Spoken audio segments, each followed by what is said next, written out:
Hello everyone, आप देख रहे हैं एकलव्य स्नातक। इस वाली वीडियो में हम आपके लिए एक नया सब्जेक्ट स्टार्ट कर रहे हैं। उसका यूनिट नंबर फर्स्ट हम देखने वाले हैं। आपका जो सब्जेक्ट कोड है वो है BPSC 134 और यहाँ पर यूनिट का जो नाम है वो है अंतर्राष्ट्रीय संबंध की समझ। इससे पहले हमने एक इंट्रो की वीडियो बनाई थी जिसके अंदर हमने आपको सभी चीज़ें बताई थी कि इसके अंदर कितना ज़्यादा जो है कितने पार्ट्स है और उसके अंदर कितनी यूनिट है, और हमने डिटेल में जो है बात करी है, ठीक है, आपके इस नए सब्जेक्ट के ऊपर।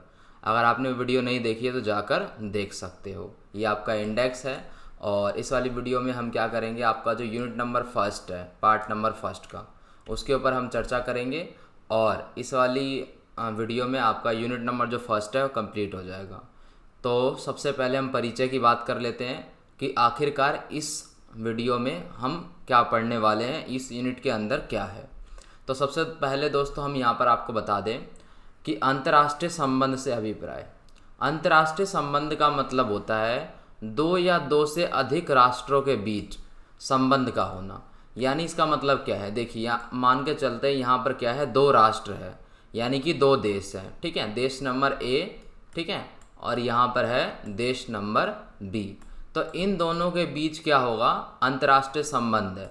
तो अंतर्राष्ट्रीय संबंध में क्या है, कुछ भी हो सकता है, चाहे व्यापार से रिलेटेड हो सकता है, राजनीतिक बातें हो सकती है, किसी तरीके के पैसों से संबंधित यानी आर्थिक बातें हो सकती है, सामाजिक हो सकती है, समाज से रिलेटेड, सांस्कृतिक हो सकती है, ठीक है। तो कोई भी बात हो सकती है वहाँ पर। तो दो देशों के बीच जब ऐसी कोई बात होती है, ऐसा कोई संबंध होता है, तो उसको अंतर्राष्ट्रीय संबंध कहते हैं, ठीक है। ये ऐसे भी हो सकता है, इसके अंदर क्या होता है, जिसमें मैंने आपको बता दिया, ये राजनीतिक हो सकता है, आर्थिक हो सकता है, सामाजिक भी हो सकता है, सांस्कृतिक हो सकता है, कोई भी संबंध हो सकता है। इसमें बहुराष्ट्रीय कंपनियां भी शामिल होती है। तो बहुराष्ट्रीय कंपनियां क्या होती है, बहुराष्ट्रीय कंपनियों का मतलब होता है दो या दो से अधिक राष्ट्र में जो कंपनियां काम कर रही है उन्हें बहुराष्ट्रीय कंपनियां कहते हैं। फॉर एग्ज़ाम्पल मान के चलिए हम यहाँ पर बात कर लेते हैं कि बड़ी बड़ी कंपनियां जो होती है वो क्या करती है, अपने देशों के मतलब जहाँ पर वो कंपनी बनी है उस कंपनी के अलावा भी वो अलग अलग कंपनी में अपना जो प्रोडक्ट है उसे बेचती है और मैन्युफैक्चर करती है। तो ऐसी जो कंपनियां होती है जिनका व्यापार अपने देश के अलावा और भी देशों में होता है उनको बहुराष्ट्रीय कंपनियां कहते हैं। तो इसको करने के लिए अंतर्राष्ट्रीय संबंध का होना बहुत ज़्यादा ज़रूरी होता है, क्योंकि मान के चलो इंडिया में कोई कंपनी है अमेरिका की जो कि अपना जो है यहाँ पर लगाना चाहती है सिस्टम, यहाँ पर मैन्युफैक्चर करना चाहती है अपना प्रोडक्ट, ठीक है, हमारे कस्टमर्स के लिए, इंडिया के कस्टमर्स के लिए। तो उनको क्या करना पड़ेगा, उनको हमारे हमारे साथ उनका जो संबंध है अंतर्राष्ट्रीय वो अच्छे होने चाहिए, नहीं तो हम क्या है, हम इस चीज़ के लिए राज़ी नहीं होंगे, ठीक है दोस्तों। तो इसी सभी चीज़ों से रिलेटेड कुछ इम्पोर्टेंट चीज़ें होती हैं जिसके ऊपर की हम चर्चा करने वाले हैं। तो देखते हैं, यहाँ पर आगे बढ़ते हैं। देखिए यहाँ पर जो सबसे पहला है वो है यथार्थवाद। तो इसी टाइप से क्या है, यहाँ पर हम ऐसी चीज़ों के ऊपर चर्चा करेंगे, यथार्थवाद समझेंगे, नव यथार्थवाद समझेंगे, ठीक है, उदारवाद समझेंगे, जो कि राष्ट्रीय संबंध के अंतर्गत आता है और कुछ भूमिका निभाता है। तो उससे रिलेटेड जो है हम बात करेंगे। यहाँ पर देखिए, तो यथार्थवाद को सबसे पहले समझ लेते हैं हम। यहाँ पर देखिए जो यथार्थवाद है हमारा, यथार्थवाद अंग्रेजी शब्द रियलिज्म से बना है जिसका मतलब है रियल। रियल का मतलब होता है वास्तव में, ठीक है, यानी कि सचमुच में जो चीज़ें हैं वो प्रत्यक्ष है, ठीक है। तो यहाँ पर इस शब्द से बना है। अब वो ऐसी चीज़ें होती है जो प्रत्यक्ष रूप से हो। आपने सुना होगा यथार्थ, यथार्थ मतलब सच में, जिसको हमारी ज्ञानेंद्रियाँ प्रत्यक्ष रूप से अनुभव कर सकती हैं, ठीक है। जैसे पेड़ हो गए, पौधे हो गए, पक्षी हो गए, तो ये जो भी चीज़ें हैं ये सब क्या है, वास्तविक है। तो ऐसी यथार्थवाद होता है, वादी होते हैं जो कि किससे रिलेटेड काम करते हैं, राष्ट्रीय हित से रिलेटेड। उनका जो मेन मोटिव होता है ना वो होता है राष्ट्रीय हित, यानी कि अपने देश से रिलेटेड कुछ ऐसे फैसले लेना जिससे अपने देश को फ़ायदा हो, ऐसे कोई फैसले ना लेना जो राष्ट्रीय हित के खिलाफ हो, ठीक है। तो ये होता है यथार्थवादी। यहाँ पर देखिए, जिसे हर कीमत पर बढ़ावा देना होता है, किसको, राष्ट्रीय हित को, ठीक है दोस्तों। तो आपको यहाँ पर यथार्थवाद समझ में आ गया होगा। यहाँ पर हम बात कर लेते हैं नव यथार्थवाद के बारे में, ठीक है। यहाँ पर देखिए यहाँ पर नव यथार्थवाद या सचनात्मक यथार्थवाद, ये क्या है, अंतर्राष्ट्रीय संबंधों का एक सिद्धांत है। ठीक है दोस्तों, इसमें जो सबसे महत्वपूर्ण समझा जाता है अंतर्राष्ट्रीय संबंधों में, यहाँ पर सबसे महत्वपूर्ण समझा जाता है शक्ति को। सबसे महत्वपूर्ण क्यों समझा जाता है? क्योंकि इनके कहने का मतलब ये है कि यहाँ पर अगर अंतर्राष्ट्रीय संबंध हो रहा है तो उसमें जो मेन होगा वो शक्ति को समझा जाएगा कि किसके पास कितनी ज़्यादा शक्तियाँ हैं। ठीक है, कौन कितना पावरफुल है। फॉर एग्ज़ाम्पल मैं आपको बता देता हूँ कि देखिए, जो अमेरिका है वो क्या है, एक शक्तिशाली देश है, तो उसके जो व्यापार है, अंतर्राष्ट्रीय संबंध जो है वो मजबूत है दूसरे लोगों के साथ। उसका जो व्यापार है वो भी कई देशों से होता है। जो अमेरिका की कंपनियां हैं वो बहुत ज़्यादा फेमस है, उनके फंडामेंटल्स बहुत ज़्यादा स्ट्रॉन्ग है। ठीक है, और हर एक देश में उनका साथ जो व्यापार है उनका है, मतलब बहुत बढ़िया कंपनी है। आपने अमेरिकन कंपनी के बारे में सुना होगा, जो एप्पल, गूगल, माइक्रोसॉफ्ट, ठीक है, ऐसी कंपनियाँ। तो ये सब बहुत बड़ी कंपनी है। तो जिनके यहाँ पर यही कहा गया है कि अंतर्राष्ट्रीय संबंधों में जो शक्ति है ना, उसको सबसे महत्वपूर्ण समझा गया है। इसे पहली बार केनेथ वॉल्टर्स ने अपनी 1979 की पुस्तक थ्योरी ऑफ इंटरनेशनल पॉलिटिक्स में इसके बारे में बताया है। ठीक है, यहाँ पर देखिए, नव यथार्थवाद की विशेषता के बारे में हम बात कर लेते हैं। तो दूसरे शब्दों में दोस्तों अगर हम बात करें ना नव यथार्थवाद की, तो इसमें क्या है, मानवीय प्रकृति के बजाय, यानी कि इसमें प्रकृति की बातें नहीं की जाती ज़्यादा। ठीक है, मानव के हित की, देश हित की बात इसमें नहीं की जाती। इसमें जो मेन जो बात की जाती है, जो अध्ययन है, वो है अंतर्राष्ट्रीय व्यवस्था की और उसके अध्ययन की। ठीक है, यानी कि मानव स्वभाव के बारे में कोई इंटरेस्ट नहीं होता इसमें अध्ययन करने की बजाय इंटरनेशनल व्यवस्था, ठीक है, और उसके अध्ययन के ऊपर जो है वो ज़्यादा से ज़्यादा जोर जो है वो दिया जाता है यथार्थवाद के अंदर। अब हम समझ लेते हैं उदारवाद से रिलेटेड हम समझ लेते हैं, उदारवादी से रिलेटेड हम समझ लेते हैं। ठीक है, तो उदारवाद क्या होता है पहले आप यही समझ लीजिए। उदारवाद का मतलब होता है जो सभी लोगों को समान रूप से स्वतंत्र रहने का अधिकार देता है। ठीक है, यानी कि जो लोग क्या है वो लोगों को समान समझा जाए, ठीक है, और उनको स्वतंत्रता मिल पाए। तो ये सारी चीज़ों के ऊपर जो फोकस करता है वो उदारवाद होता है। ठीक है दोस्तों, यहाँ पर देखिए, अंतर्राष्ट्रीय संबंधों में उदारवाद क्या है, एक विचारधारा है। ठीक है, हम विचारधाराओं की बात कर रहे हैं यहाँ पर। तो उदारवाद का मतलब होता है सभी लोगों को समान समझना, होता है ना, जैसे ऊंच लोग, मतलब अमीर लोग हो गए या गरीब लोग हो गए, ठीक है, या निचले वर्ग के और भी गरीब लोग हो गए। तो यहाँ पर क्या है, इनको सबको समान समझा जाता है इनको। ठीक है, यहाँ पे स्वतंत्रता का अधिकार मिलना चाहिए, इसके ऊपर फोकस करते हैं कि सब स्वतंत्र हैं, सबके पास सेम अधिकार है। ठीक है, और जो अधिकार बहुत अमीर लोगों को मिलना चाहिए, वही अमीर जो अधिकार है वो सबसे गरीब को भी मिलना चाहिए। तो इस प्रकार की चीज़ों पे फोकस करते हैं ये।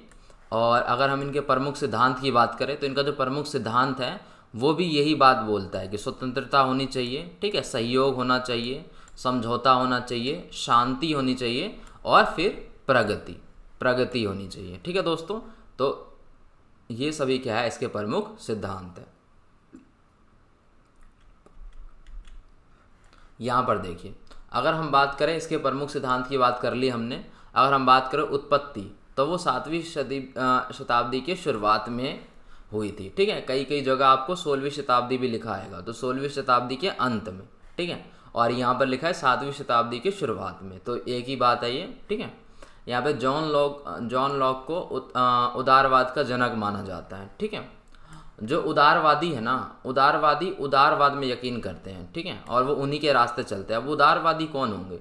जो उदारवाद की विचारधाराओं को मानेंगे, ठीक है, और उदारवाद विचारधारा क्या होता है मैंने आपको बताया, सबको समान समझा जाता है, स्वतंत्रता की भावना, ये सभी चीज़ें उसमें दी जाती है। तो उदारवादी जो है स्वतंत्रता और समानता पर जो है वो ज़्यादा फोकस करते हैं और ज़्यादा ध्यान देते हैं। ठीक है दोस्तों, तो यहाँ पर हमने बात कर ली है उदारवाद की। आगे पहुँचते हैं। यहाँ पर जो हमारे सामने टॉपिक है वो मार्क्सवाद की। ठीक है, तो मार्क्सवाद के बारे में आपको पहले से ही पता होगा, मार्क्सवादी क्रांतिकारी, इन सभी चीज़ों के बारे में आपने सुना होगा। ठीक है, यहाँ पर देखिए, मार्क्सवाद क्रांतिकारी समाजवाद का ही क्या है, एक रूप है, और ये आर्थिक और सामाजिक समानता में विश्वास रखते हैं। अब इनका जो मोटिव है वो क्या है? इनका मोटिव है आर्थिक तौर पर जो भी चीज़ें हैं, जो भी गतिविधियां हैं, सामाजिक तौर पर जो भी गतिविधियां हैं, उसमें समानता होनी चाहिए। ठीक है, इसके ऊपर ये बात करते हैं। जो मार्क्सवाद होते हैं उसमें जो सभी व्यक्तियों को समानता के ऊपर जो है ये फोकस करते हैं, समानता के ऊपर में बताते हैं। और एक और बात है जो आपको समझनी है कि जो मार्क्सवाद होते हैं वो पूंजीवादी के विरोधी होते हैं। ठीक है, यानी कि उनके विरुद्ध होते हैं। पूंजीवादी के बारे में पता होगा आपको। ठीक है, यहाँ पर देखिए जो मार्क्सवाद है वो धर्म विरोधी होते हैं। धर्म विरोधी यानी कि उनको जाति धर्म से संबंधित जो चीज़ें हैं उनको पसंद नहीं आती है। ये धर्म को मानव जाति के लिए अफीम मानते हैं।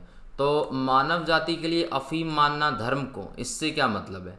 तो इसका मतलब ये होता है कि ये खतरा मानते हैं मानव जाति के लिए धर्म को। इनका कहना है कि अगर मानव जाति को धर्म में बांट दिया जाता है तो ये क्या है, ये बहुत खतरनाक चीज़, जैसे अफीम बहुत खतरनाक होती है। ठीक है, तो ऐसे ये मानव जाति को भी बहुत खतरनाक है, मानव जाति के लिए धर्म। तो ऐसा इनका मानना है और इनका मानना काफ़ी हद तक सही भी है। ठीक है दोस्तों, तो यहाँ पर देखते हैं, आगे बढ़ते हैं। नारीवाद के ऊपर हम बात करते हैं कि नारीवाद क्या है। नारीवाद जैसे कि हेडिंग से ही पता चल रहा है, हमें नाम से पता चल रहा है कि नारीवाद के अंदर क्या होगा। नारीवाद के अंदर महिलाओं की बात की जाएगी। वहाँ पर महिलाएं पुरुष के बीच जो भी असमानताएं होती हैं, ठीक है, उन असमानताओं के ऊपर जो है बात की जाएगी कि नारियों ने क्या किया था। नारी जो स्त्री होती है उन्होंने पुरुष और महिलाओं के बीच जो असमानता है उसको ख़त्म करने की बात की गई होगी और उस असमानता को समानता में बदलने की बात की गई होगी। ये सारी जो बातें हैं ये नारीवाद के अंदर होती है। यहाँ पर देख लेते हैं हम क्या बातें हैं। देखिए, अंतर्राष्ट्रीय संबंधों में नारीवादी दृष्टिकोण की अगर हम बात करें तो 1960 के दशक में यूरोप पे प्रकट हुआ था। ठीक है, जहाँ पर क्या है, महिलाओं ने अपने विचार रखे, यानी कि महिलाओं को किसी प्रकार की जो भी प्रॉब्लम उनको दिखाई दे रही थी या जो भी विचार हैं महिलाओं के, उन विचारों के ऊपर उन्होंने बात की थी। और आपको पता है कि अगर हम 1960 की बात करें या हम बहुत पहले की भी बात करें तो यही जो इनकी विचारधारा है वो यही होती है कि नारीवाद एक ऐसी विचारधारा है जिसमें क्या है कि स्त्री और पुरुष को समान अधिकार जो है उनको बल देने पर कार्य करती है नारीवाद। ठीक है, और नारीवाद का क्या कहना है कि स्त्री और पुरुष के बीच जो असमानता है उसको ख़त्म किया जाए, उस असमानता को समानता में बदलना चाहिए। इनके अनुसार असमानता को बदलना चाहिए। ठीक है, ताकि सभी स्थानों पर क्या है, जो स्त्री और पुरुष है वो समान रूप से कार्य कर सके। जैसा कि आपने सुना होगा कि कोई कंपनी होती है, उसमें एम्प्लॉय होते हैं, तो फीमेल और मेल एम्प्लॉय होते हैं। तो वहाँ पर होता क्या है, इन दोनों के बीच में सैलरी को लेकर कई सारी असमानताएं होती हैं। ठीक है, और सब जगह होती है, ये ज़्यादातर जगह होती है। जैसे आप अगर हम बहुत नीचे की भी बात करें, जैसे लेबर मजदूर जो होते हैं, तो उसमें जो पुरुषों की जो तनख्वाह होती है वो स्त्रियों से मतलब ज़्यादा होती है, मतलब पुरुष की ज़्यादा होती है और स्त्रियों की कम होती है। तो इस प्रकार की जो चीज़ें, यानी कि सभी स्थानों पर लगभग आप देख सकते हो, तो यहाँ पर असमानता पाई जाती है स्त्री और पुरुष में। तो उन्हीं के ऊपर जो है यहाँ पर चर्चा की है नारीवाद ने। ठीक है दोस्तों, यहाँ पर देखिए, अब हम बात कर लेते हैं यहाँ पर हरित राजनीति के ऊपर। ठीक है, तो हरित राजनीति जैसे कि हमें नाम से ही पता चल रहा है कि ये कुछ पर्यावरण से रिलेटेड होगा। ठीक है, तो इसमें क्या है, ये पर्यावरण से ही रिलेटेड है। इसमें ये बात बोली गई है कि विकास होना चाहिए, लेकिन ऐसा ना हो कि विकास करते करते हम पर्यावरण को भूल जाएं और पर्यावरण को हम नुकसान पहुंचाएं। विकास बहुत ज़्यादा ज़रूरी है, ये बात समझ में आती है, लेकिन साथ साथ पर्यावरण संरक्षण भी बहुत ज़्यादा ज़रूरी है। तो इसमें इस प्रकार की जो बातें हैं वो हरित राजनीति के अंदर की गई है। यहाँ पर समझ लेते हैं हम। यहाँ पर सबसे पहले देखिए, यहाँ पर यह सिद्धांत क्या है, मानव जाति और प्रकृति के मध्य कड़ी का काम करता है।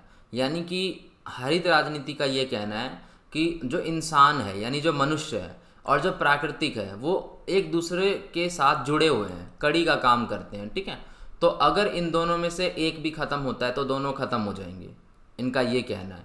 इनका कहना है कि हमें क्या है, हमें साइकिल बना के चलनी है, यानी हम क्या है, हम एक दूसरे पर डिपेंडेंट है। ठीक है, यानी हम एक दूसरे पर निर्भर करते हैं और हमें साथ में मिलकर चलना है। क्योंकि कई बार ऐसा होता है ना, आपने देखा होगा, जो मनुष्य होते हैं वो पेड़ पौधों के प्रति क्रूर है, यानी कि मान के चलो अगर हमें कोई पुल बनाना है या हाईवेज बनानी है तो हम क्या करते हैं, हम डायरेक्ट जंगलों को साफ़ करना शुरू कर देते हैं और बड़े क्रूर तरीके से हम जंगलों को सफाया करना शुरू कर देते हैं।